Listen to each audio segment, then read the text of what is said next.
Hi guys! How are you doing today? My name is Miss Transfinay here in the USA. So what we're gonna do today?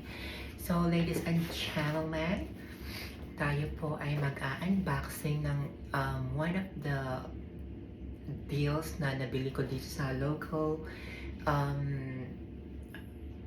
shoppingan dito sa Amerika. Ano siya, Ross. So since I do vlogging here on YouTube, so naka-steal tayo ng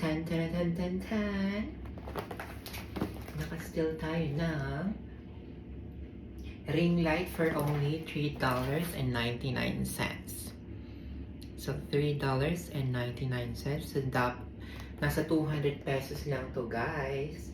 Sa Ross na bili for only $3.99. So more or less nasa 200 something in pesos. So mura lang din siya, guys.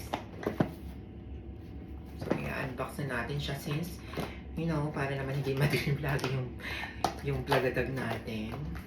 Still na to, guys, kasi Diyos ko, di ba, knowing sa America, dollars din. Mura lang kasi sa Ross, yung pinaka, the best na shoppingan ko. So guys, tingnan natin. I-unbox natin. Marami kong unboxing ngayon, guys. So, kayo magtaka kung ba't pare-parehas yung damit ko. So, see.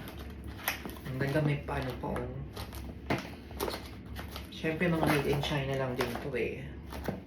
Let's see. Guys, made in China to. Alam ko eh.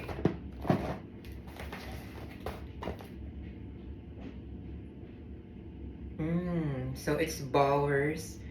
May parang made in USA. Bowers Incorporated USA. Made in China siya pero yung US company yung nag-ano nito. Pero mura ka. Tingnan natin, guys. See. Ang ganda pa ng pagka-packaging niya. $3.99. So that's ang tawag yun? 200 pesos or more. So, baka natin ng ring light. OMG, guys, ito na po.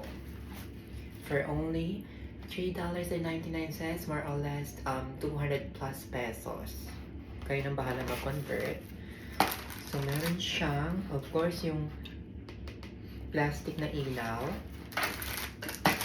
Ito. So, yung parang tripod niya. Tripod. Then, meron siyang instructions. Diba? Ang taray. $3.99. Meron siyang instructions. And then, meron siyang ilaw. Meron siyang ilaw. Then, meron siyang yung pandutan. Bagong-bago, guys. Meron siyang pindutan para, kunyari, magkano ba din sa Pilipinas yung mga ganito? 150, no? Mas mura pa nga ata dyan. So, meron siyang iba-iba siya ng kulay. At meron siyang nasa kahon. Ano yung nasa kahon? Let's see, guys, kung ano yung nasa kahon. Madali lang ito kasi marami din akong i-unbox. Pero, syempre, for content din, iiba-iba ko siya. Yung pang ano nung ano. Yeah, yung parang ring light din. Yung stand or tripod. Bagong-bago siya, guys. So, let's see, guys. Gusto ko sanang i-ano. So, yan lang, guys. Yung ating unboxing. Mabilisan lang kasi marami akong i-unbox ngayon. Okay, so, that's $3.99. So, more or less 200 plus pesos in Philippine money. So, guys, there you have it. Thank you so much. See you on my next unboxing. Miss Transfinay here in the USA. Please like, share, and subscribe.